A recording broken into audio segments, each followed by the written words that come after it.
अच्छा बच्चों, नेक्स्ट हमारा क्वेश्चन है history of formulation of cell theory. कि साइंस के अंदर, बायोलॉजी के अंदर हमारा जो मेन कंसर्न होता है वो होता है स्टडी ऑफ लिविंग ऑर्गेनिजम्स। तो बेटे सबसे पहली बात तो ये है कि जब भी हम किसी लिविंग ऑर्गेनिज्म के बारे में सोचते हैं तो हमारे जहन में ये क्वेश्चन आता है कि कोई भी जो चीज जिसे हम जानदार चीज कह रहे हैं वो बनी हुई किस चीज से, उसकी फॉर्मेशन किससे हुई है। जैसे आप कोई घर देखते हो, कोई बिल्डिंग देखते हो, तो जहन में क्वेश्चन आता है कि ये किससे बना हुआ है। तो सोल्यूशन के तौर पे हमें आंसर मिलता है कि ये ईंटों से बना हुआ है। ठीक है बेटे। तो वैसे ही जब हम बात करते हैं जानदारों की, एनिमल्स की, प्लांट्स की, बैक्टीरिया की, फंजाई की, जिस भी जानदार की बात करते हैं तो वो किससे बना हुआ है? सेल से बना हुआ है। तो जब ये बात सामने आई कि जानदारों के जिस्म सेल से बने हुए हैं तो बार बार जब इस बात पर गौर किया गया तो उससे एक हाइपोथेसिस पैदा हुआ कि हर जानदार किससे बना हुआ है? सेल से बना हुआ। फर्ज की गई ये बात। अब आप लोगों ने पढ़ा हुआ है कि जब भी किसी हाइपोथेसिस के ऊपर बार बार तजर्बा किया जाए और वो टेस्ट किया जाए, उस हाइपोथेसिस को चेक किया जाए और बार बार उसका रिजल्ट सेम आए, तो हम कहते हैं कि ये जो हाइपोथेसिस है ये stand the test of time. वक्त के अंदर आने वाले टाइम में इस हाइपोथेसिस को जब प्रैक्टिकली चेक किया जाता है तो स्टैंड का मतलब ये कायम रहता है, वजूद में रहता है, ये गलत साबित नहीं होता। तो जब कोई ऐसा हाइपोथेसिस जो stand the test of time हो, जो वक्त के इम्तिहान में कामयाब रहे, उसे हम नाम देते हैं थ्योरी का। तो जब ये बात सामने आई कि भाई तमाम जानदारों के जिस्म सेल से बने हुए हैं तो इसके ऊपर बेशुमार बायोलॉजिस्ट ने, जोलॉजिस्ट ने, बोटनिस्ट ने, साइंटिस्ट ने एक्सपेरिमेंट किए और एक चीज बनी जिसे सेल थ्योरी कहा गया, जिसे आज तक माना जाता है तो कि आया कि वाकई ही जानदार सेल से बने हुए हैं। इस वजह से फिर वो हाइपोथेसिस किसमें चेंज हो गया? थ्योरी में चेंज हो गया। सेल थ्योरी इसलिए कह रहे हैं कि सेल की थ्योरी है कि जानदारों के जिस्म किससे बने हुए हैं? सेल से बने हुए हैं। क्योंकि हमारा जो चैप्टर है, चैप्टर नंबर 4, इसका नाम ही सेल्स एंड टिश्यूज है। तो इस चैप्टर के नाम से जाहिर होता है कि या तो इसमें हम सेल्स के बारे में पढ़ेंगे या टिश्यू के बारे में पढ़ेंगे। तो इसको पढ़ने की जरूरत क्यों पेश आई? क्योंकि बायोलॉजी है, बायोलॉजी में जानदार हैं, तो जानदारों के जिस्मों के बारे में सेल थ्योरी ये कहती है कि ऑल ऑर्गेनिज्म। सबसे पहले आपने ये देखना है कि थ्योरी के पॉइंट हैं क्या, थ्योरी है क्या, फिर हम देखेंगे कि वो थ्योरी बनी कैसे है, उसका वजूद कैसे डिवेल्प हुआ, वो इस शक्ल में आई कैसे है। सबसे पहले हमें किसी चीज को, कोई चीज हमारे पास उसका मॉडल होगा तो हम उसके ऊपर रिसर्च करेंगे ना। तो सबसे पहले हमने देखना है कि बेटा थ्योरी क्या है। थ्योरी ये है कि दुनिया जहान के अंदर कोई भी जानदार है वो या तो एक सेल से बना हुआ है या एक से, जब एक सेल से बना हुआ है तो हम कहते हैं वो यूनिसेलुलर, जब एक से ज्यादा सेल से बना हुआ तो हम कहते हैं वो मल्टी सेलुलर है। मल्टी सेलुलर के केस में क्या होता है, फिर हमें जब एक सेल से बना हुआ है तो हम सेल्स के बारे में पढ़ते हैं, वो सारे जानदार यूनिसेलुलर है। जब मल्टी सेलुलर की बात करते हैं तो हम कहते हैं सेल का ग्रुप टिश्यू बनाता है, तो फिर हम टिश्यू को स्टडी करते हैं, फिर फर्दर ऑर्गन पर सिस्टम और पूरा इंडिविजुअल। ठीक है बेटे। और मल्टी सेलुलर जानदार में हम फिर मुख्तलिफ सिस्टम्स के बारे में स्टडी करते हैं। यहां जब हम बात ये कर रहे हैं कि हर जानदार या तो एक सेल से बना हुआ है या एक से ज्यादा सेल से बना हुआ है, तो ये सेल थ्योरी का पहला पॉइंट है। ये क्या है बेटे? सेल थ्योरी का कि ऑल ऑर्गेनिजम्स, दुनिया में जितने भी जानदार हैं किससे बने हैं? Are composed of one or, ये अगर यूनिसेलुलर होंगे तो वन सेल से, मल्टी सेलुलर होंगे तो मोर देन वन सेल। ये बात समझ आ गई। एक जानदारों की ऑर्गेनाइजेशन की एक तीसरी शक्ल भी होती है जिसे आपने कॉलोनियल ऑर्गेनाइजेशन पढ़ा हो। उसमें होता क्या है, उसमें टिश्यू फॉर्मेशन नहीं होती।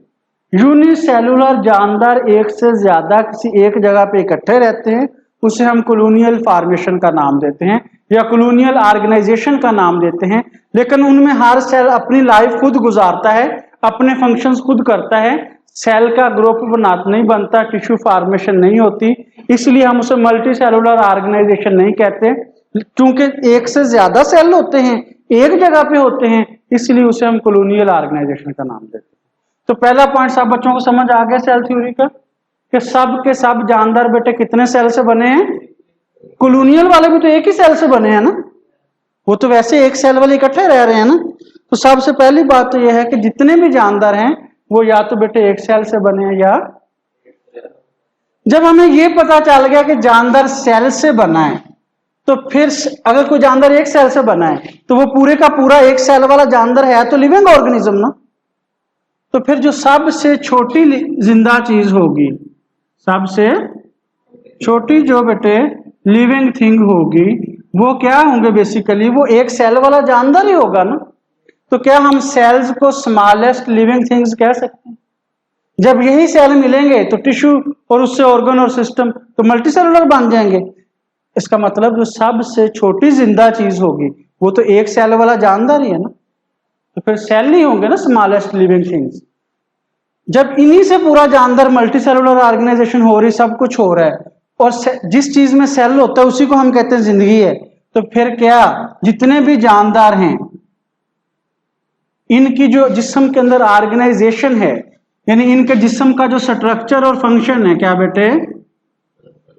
जानदारों के जिस्म का स्ट्रक्चर बने किससे हैं? और फंक्शन, जिस्म में काम भी तो सेल ही करेंगे ना। तो जिस्म के स्ट्रक्चरल और फंक्शनल यूनिट फिर कौन से होंगे बेटे?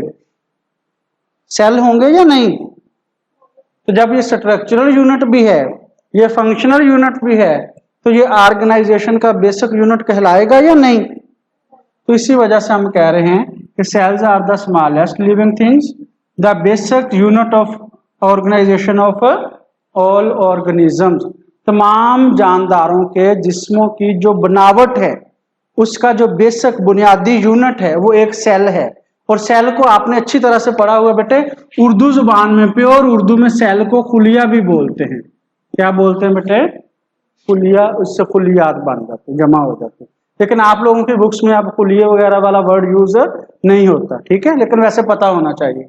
और तीसरा क्वेश्चन ज़हन में आता है कि अगर जानदार बने भी सेल से हैं, जिस्मों में काम भी सेल कर रहे हैं, तो दुनिया के अंदर नए जानदार कहां से आते हैं? दुनिया के अंदर नए जानदार कहां से आते हैं? तो बीइंग मुस्लिम हमारा ये ख्याल है, साइंटिस्ट का जो ख्याल है, जो बायोलॉजिस्ट का ख्याल है, जो जोलॉजिस्ट का ख्याल है, वो ये कहते हैं कि दुनिया के अंदर जो सबसे पहला सेल था वो एक प्रोकैरियोटिक सेल था। प्रोकैरियोटिक सेल ऐसा सेल जिसमें न्यूक्लियस मेम्ब्रेन बॉन्डेड नहीं होता। वक्त गुजरा, उसमें चेंजेस आई, यूकैरियोटिक सेल बना। तो सबसे पहला किंगडम भी तो हम प्रोकैरियोटिक ही पढ़ते हैं ना, जानदारों के किंगडम में। बात समझ आ रही है बेटे? तो सबसे पहला जानदार उनके ख्याल के मुताबिक क्या है? एक बैक्टीरिया है, एक प्रोकैरियोटिक सेल वाला। और साइंसदानों का यह ख्याल है कि बाकी सारे जानदार उनसे आ रहे हैं। बाकी सारे जानदार वक्त के गुजरने के साथ साथ उस बैक्टीरिया से पहले प्रोकैरियोटिक सेल से यूकैरियोटिक सेल बना, यूकैरियोटिक से फिर पहले यूनिसेलुलर ऑर्गेनिज्म बने, फिर मल्टीसेलुलर बने। तो इस प्रोसेस को हम कहते हैं evolution. Step by step change, वक्त के साथ तब्दीली आना, यानी सिंपल से कॉम्प्लेक्स की तरफ जाना, प्रोकैरियोटिक से यूकैरियोटिक का बनना, यह अमल क्या कहलाता है? एवोल्यूशन, या उर्दू में इसे इर्तिका का अमल भी बोलते हैं। क्या बेटे? तो बायोलॉजिस्ट तो ये कहते हैं कि दुनिया में जितने भी जानदार हैं वो किस अमल से आए हैं? एवोल्यूशन के अमल से। आए किससे हैं? जो पहले सेल मौजूद था प्रोकैरियोटिक सेल, उसी से यूकैरियोटिक बना, उसी से फिर मल्टीसेलुलर जानदार बने। इसका मतलब यह हुआ कि बायोलॉजी के मुताबिक जितने भी नए सेल हैं वो कहां से आ रहे हैं? वो सारे के सारे आ रहे हैं जो पहले वाले सेल हैं उनके अंदर जब डिवीजन होती है तो नए सेल वजूद में आते। यानी बैक्टीरिया प्रोकैरियोटिक से यूकैरियोटिक, यूकैरियोटिक से वक्त के गुजरने के साथ साथ नए जानदार बनना, ठीक है। और अगर कोई जानदार यूनिसेलुलर है तो उसमें तो सिंपल डिवीजन होगी और उससे 2 नए जानदार बन जाएंगे। लेकिन अगर मल्टी सेलुलर जानदार है तो उनके जिस्मों में अल्लाह रब्बुल इज्जत ने रिप्रोडक्शन का सिस्टम रखा हुआ है, रिप्रोड्यूस करने का सिस्टम रखा हुआ है, अपने जैसे नए जानदार पैदा करने का सिस्टम रखा हुआ है। बात समझ आ रही बेटे? तो इसलिए तीसरा पॉइंट ये है कि दुनिया में जितने भी नए जानदार हैं या नए सेल हैं वो कहां से आते हैं? Cells arise only by the divisions in previously existing cell. ऐसे सेल जो दुनिया में पहले से मौजूद हैं उनमें तकसीम होती है और उस तकसीम के नतीजे में बेटे क्या बनता है? नए सेल बनते हैं।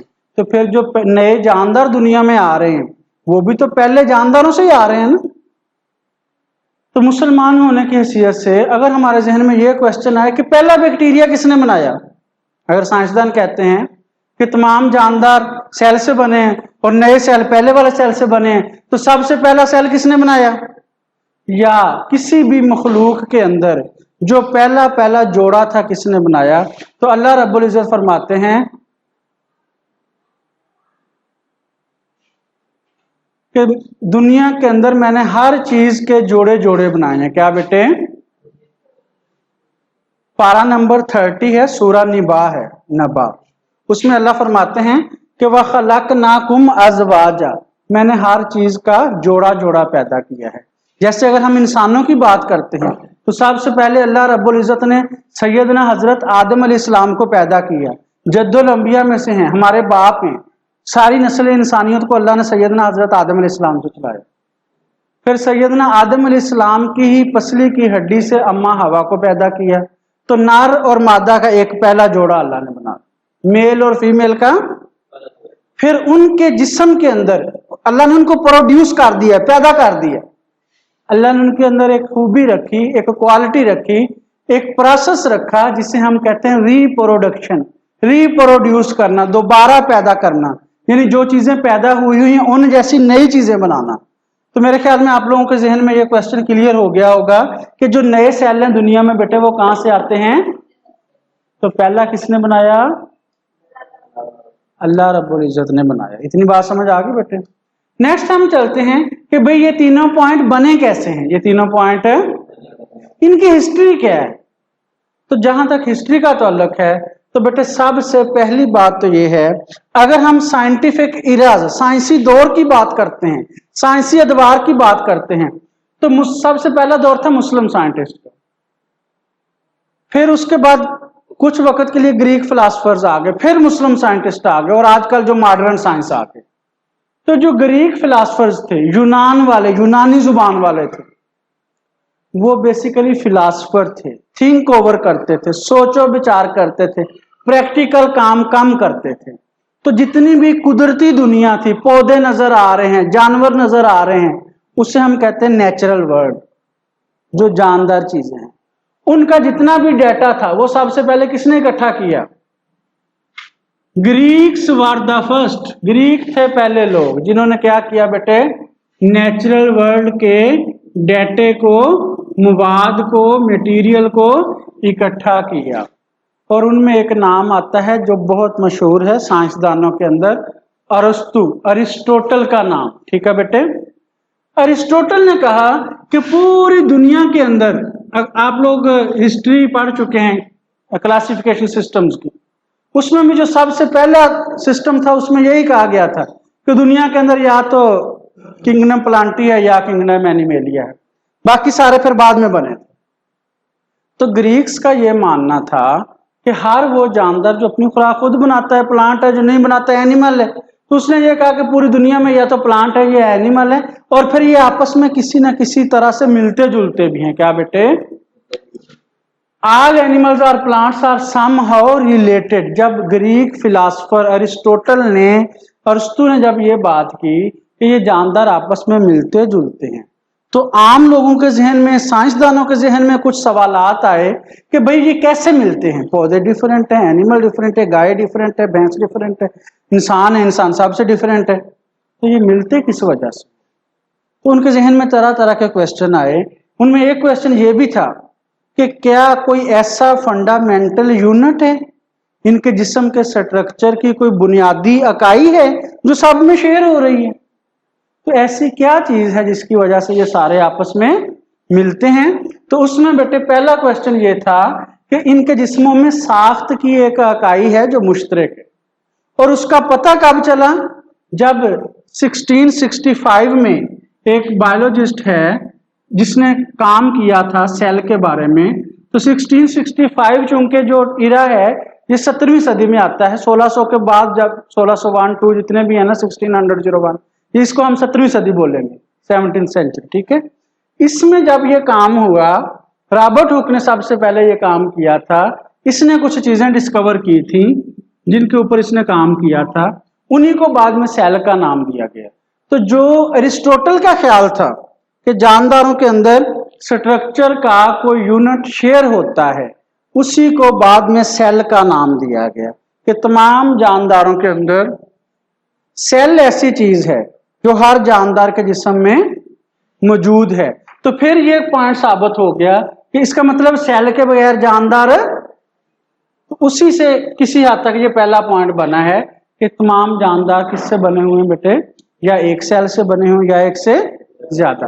फिर एक बायोलॉजिस्ट आता है रॉबर्ट हुक नाम वाला, उसने 1665 में अपनी बनाई हुई खुद साख्ता सेल्फ मेड लाइट माइक्रोस्कोप को यूज किया, और जो दरख्त होते हैं, ट्री होता है, उसकी छाल की जो सबसे बाहर वाली लेयर होती है उसे कार्क का नाम देते हैं, उसकी बारीक बारीक स्लाइस बनाई और उस माइक्रोस्कोप के नीचे रख के देखा।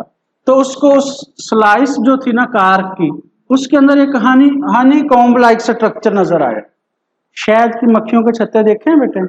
उसमें आपको छोटे छोटे एम्प्टी कंपार्टमेंट, खाली खाने नजर आते हैं। उस हनी कॉम्ब के अंदर क्या होता है बेटे? एम्प्टी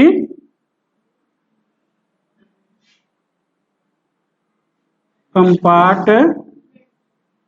तो उसने उस जो कार्क की स्लाइस थी उसके अंदर भी उसी तरह के एम्प्टी कंपार्टमेंट देखे जैसे हनी कॉम्ब में होते हैं, और उसने उनको क्या नाम दिया? सेलुलाई। क्या नाम दिया बेटे? बाद में इसी चीज को ही सेल का नाम दिया। इतनी बात समझ आ गई? अब रॉबर्ट हुक के बाद फिर एक और बायोलॉजिस्ट आता है, डच नेचुरलिस्ट, नेचर को स्टडी करने वाला, फितरत को, जानदारों को, पौधों को स्टडी करने वाला। तो उसने काम किया एनिमल्स के ऊपर।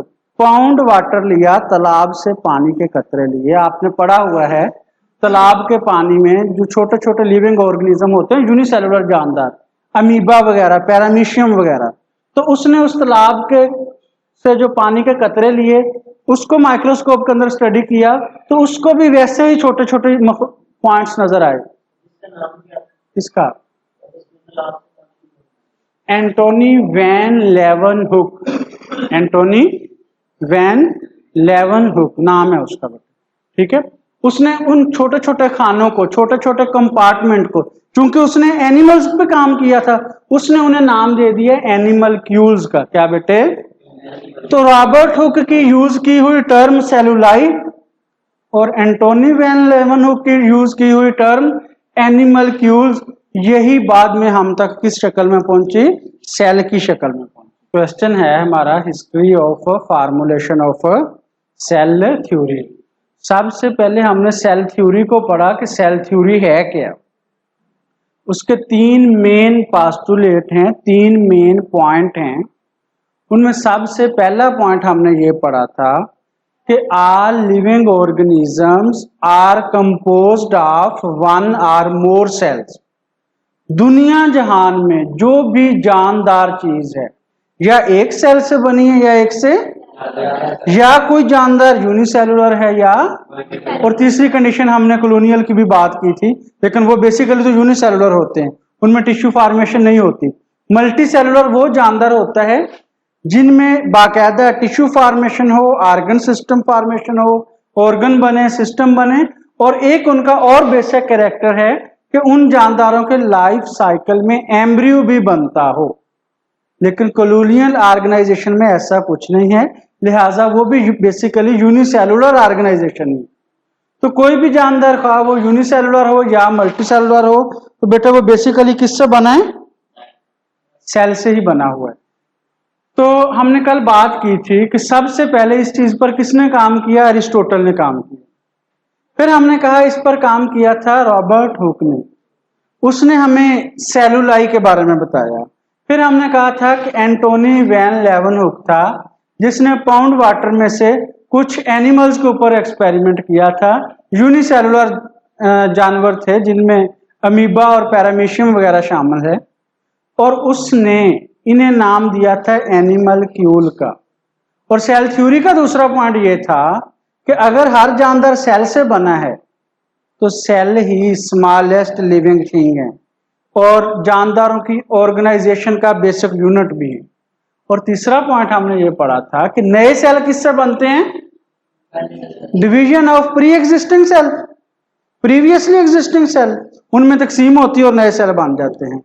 तो अब हम मजीद देखते हैं कि ये तीनों पॉइंट्स की कंफर्मेशन कैसे हुई, ये तीनों पॉइंट कैसे बने। तो एंटोनी वैन लेवनहुक के बाद जो नेक्स्ट बायोलॉजिस्ट है उसका नाम है बेटे जीन बैप्टिस्ट डी लामार्क। क्या नाम है? अगर हम देखते हैं कि इन्होंने ये काम, ये पॉइंट कब दिया है 1809 में, तो इससे पहले रॉबर्ट हुक ने कब काम किया था? 1665 में। तो तकरीबन 1.5 सेंचुरी के बाद, 1.5 जी, रॉबर्ट हुक के 1.5 सेंचुरी के बाद जीन बैप्टिस्ट डी लामार्क ने 1809 में ये बात की थी कि कोई भी जिस्म लिविंग ऑर्गेनिज्म नहीं कहलाएगा, कोई भी बॉडी लिविंग बॉडी नहीं कहलाएगी। No body can have life. कब तक वो लिविंग ऑर्गेनिज्म नहीं कहलाएगा? जब तक उसका वो जिस्म किससे बना हो? सेलुलर टिश्यू से ना बना हो। यानी अगर वो जिस्म, जिस जिस्म को हम लिविंग ऑर्गेनिज्म कह रहे हैं, अगर तो वो सेल से या फिर मल्टी सेलुलर जानदार है तो टिश्यू, सेल के बाद टिश्यू बनेगा। अगर तो किसी जानदार के जिस्म में या किसी बॉडी में सेल हों और टिश्यू हों तो हम उसे लिविंग ऑर्गेनिज्म कहेंगे। अगर ये दोनों चीजें नहीं है तो उसे हम लिविंग ऑर्गेनिज्म। तो इस बात से हमें क्या साबित हो रहा है कि जीन बैप्टिस्ट डी लामार्क हमें सेल्स की इंपॉर्टेंस बता रहा है, सेल्स की सिग्निफिकेंट बता रहा है बेटे कि जिस जिस्म में सेल होगा वही लिविंग बॉडी होगी, अदरवाइज वो लिविंग बॉडी। अगर कोई जानदार, अगर कोई लिविंग ऑर्गेनिज्म है तो उसके अंदर सेल का होना जरूरी है। अगर किसी चीज में सेल नहीं है तो हम उसे लिविंग ऑर्गेनिज्म नहीं कह सकते। फॉर एग्जाम्पल, आप लोगों ने वायरस के बारे में पढ़ा है कि हम उसे लिविंग ऑर्गेनिज्म और नॉन लिविंग के दरमियान तस्वर करते हैं। ना वो लिविंग है ना वो नॉन लिविंग है, उनके अंदर लिविंग का कैरेक्टर भी मौजूद है, नॉन लिविंग का कैरेक्टर भी मौजूद है, और हमने उसे किसी भी किंगडम में शामिल नहीं किया था। याद है क्यों बेटे?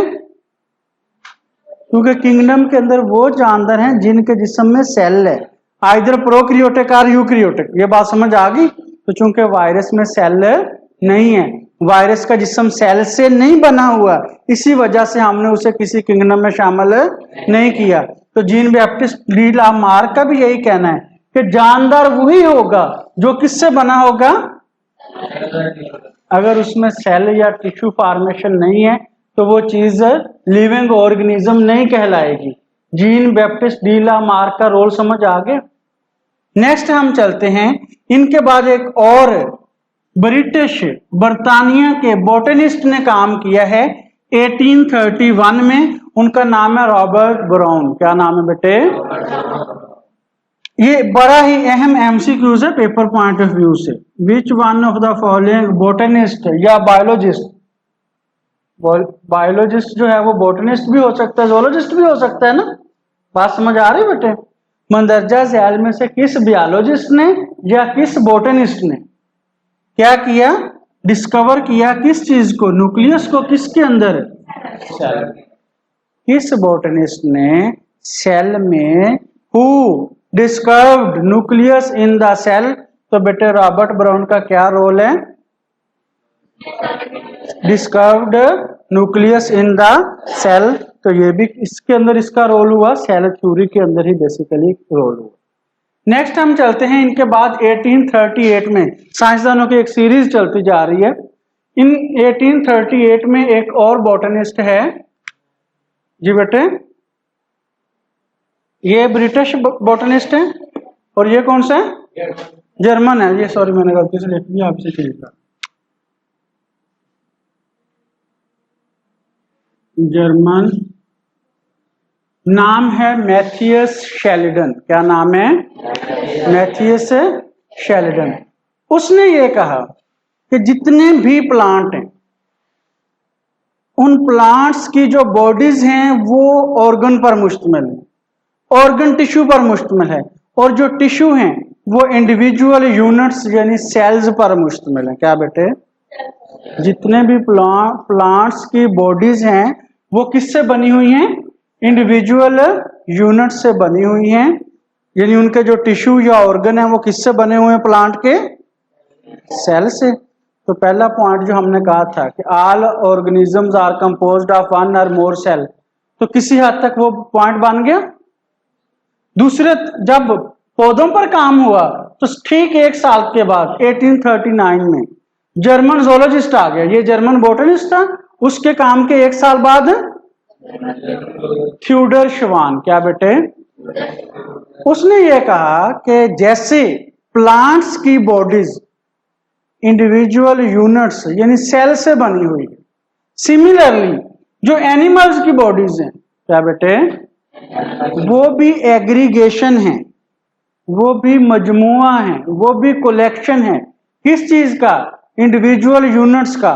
और उन इंडिविजुअल यूनिट्स को क्या नाम दिया गया, सेल्स का ही नाम दिया गया।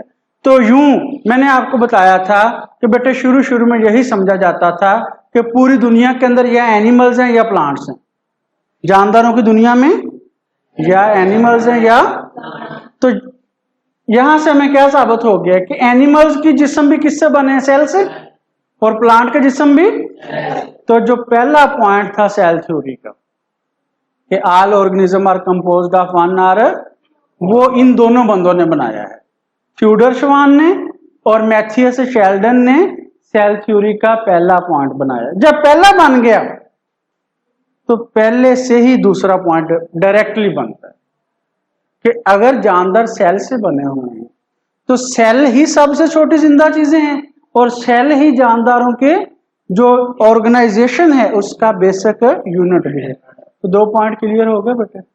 अब इसके बाद एक और बायोलॉजिस्ट आता है, उसका नाम है रुडॉल्फ विर्चू। क्या नाम है बेटे, क्योंकि सेल थ्योरी में एक तीसरा पॉइंट भी है कि जितने भी नए सेल हैं वो किससे बनते हैं, पहले वाले सेल के अंदर, पहले से मौजूद सेल में जब डिवीजन होती है, तकसीम होती है, तो नए सेल बनते हैं। अब इस चीज को किसने बताया था, ये पॉइंट किस बंदे ने, किस बायोलॉजिस्ट ने ये पॉइंट बताया था, तो बेटे रुडॉल्फ विर्चू जर्मन फिजिशियन है और 1855 में इसने ये स्टेटमेंट दी थी कि all living cells arise from preexisting cell. जितने नए सेल हैं वो किससे वजूद में आते हैं, पहले से मौजूद सेल में तकसीम होती है तो नए सेल बनते हैं। रुडॉल्फ विर्चू की जो अपनी वर्डिंग थी वो थी बेटे ओमिनस सेलुला ई सेलुला। ओमिनस का मतलब होता है अराइज होना, इमर्ज होना, बनना। सेलुला मीन सेल। क्या बेटे, ओमिनस मीन बनना या बनते हैं, सेलुला मीन सेल, ई मीन फ्रॉम, सेलुला मीन सेल। समझ आइए बात की कि ओमिनस सेलुला ई सेलुला, ओमिनस मीन बनना, सेलुला मीन सेल, ई मीन फ्रॉम और सेलुला मीन सेल। कि सेल किससे बनते हैं, सेल सेल से ही बनते हैं, मतलब नए सेल पहले से मौजूद सेल की डिवीजन से वजूद में आते हैं। तो ये जो सेल थ्योरी का तीसरा पॉइंट था बेटा ये किसने बनाया, रुडॉल्फ विर्चू। अब रुडॉल्फ विर्चू का ये जो ख्याल था, ये जो आइडिया था कि नए सेल पहले से मौजूद सेल की तकसीम से बनते हैं, इसी आइडिया से एक और क्वेश्चन जन्म लिया कि फिर नए जानदार भी तो पहले जानदारों से बनते हैं। तो ये बात बेटा जी मैंने आपको कल क्लियर कर दी थी कि नए जितने भी नए जानदार हैं वो पहले से मौजूद जानदारों से ही वजूद में आते हैं, क्योंकि हर जानदार के अंदर, हर जानदार की स्पीशीज के अंदर अल्लाह रब्बुल इज्जत ने एक जोड़ा बना दिया है मेल और फीमेल की शक्ल में, और उनके अंदर रिप्रोड्यूस करने की खसूसियत रखी, अपने जैसे नए जानदार दोबारा बनाने की खसूसियत रखी। तो यूं ये जानदारों का सिलसिला चलता आ रहा। अब यहां एक क्वेश्चन था, कुछ बायोलॉजिस्ट कहते थे, two different schools of thought थे जहां पे बायोलॉजिस्ट के जिंदगी के हवाले से, जानदारों के हवाले से। कुछ ये कहते थे कि हर जिंदा चीज से बनती है, हर जिंदा चीज। ये जो कॉन्सेप्ट था ना, ये था बायोजेनेसिस वालों का। किनका बेटे? बायोजेनेसिस वाले। बायोजेनेसिस और ए बायोजेनेसिस, दो तरह के बायोलॉजिस्ट। कुछ ये कहते थे कि जानदार चीजें हमेशा, और कुछ कहते थे जानदार चीजें बेजान चीजों से बनती हैं। इनके ऊपर लंबी एक लिस्ट बनी थी एक्सपेरिमेंट की। तो साबित यही हुआ था बायोजेनेसिस वाले कि जानदार जानदारों से ही बनते हैं, बेजान से नहीं बनते। अब जो रुडॉल्फ विर्चू था, इसका भी यही ख्याल था कि सेल से बनते हैं तो जानदार है। इस ख्याल को तजर्बे से साबित जिस बंदे ने किया था, एक्सपेरिमेंटल प्रूफ जिसने दिया था, उसका नाम था बेटे लोई पास्चर। क्या नाम है बेटे? लोइस पास्चर भी कह सकते हो, लोई पास्चर भी कह सकते हो। इसने क्या किया था, जो रुडॉल्फ विर्चू का आइडिया था ना, जो रुडॉल्फ विर्चू का ख्याल था कि जानदार चीजें किससे बनती हैं, सेल किससे बनते हैं, सेल की तकसीम से, उसके ऊपर एक्सपेरिमेंटल प्रूफ किसने पेश किया? Louis Pasteur. तो यूं बेटे सेल थ्योरी के जो तीनों पास्टुलेट थे कि हर जानदार किससे बना हुआ, वन और मोर सेल से, तो सेल ही जो है वो बेसिक स्मॉलेस्ट लिविंग थिंग्स हैं और बेसिक यूनिट ऑफ ऑर्गेनाइजेशन है, स्ट्रक्चर का भी, फंक्शन का भी। और फिर तीसरा पॉइंट हमने पढ़ा कि नए सेल किससे बनते हैं बेटे? Division of previously existing cell. तो ये तीनों पॉइंट्स की जो फॉर्मेशन हुई थी वो इन तमाम लोगों के कंट्रीब्यूशन से हुई।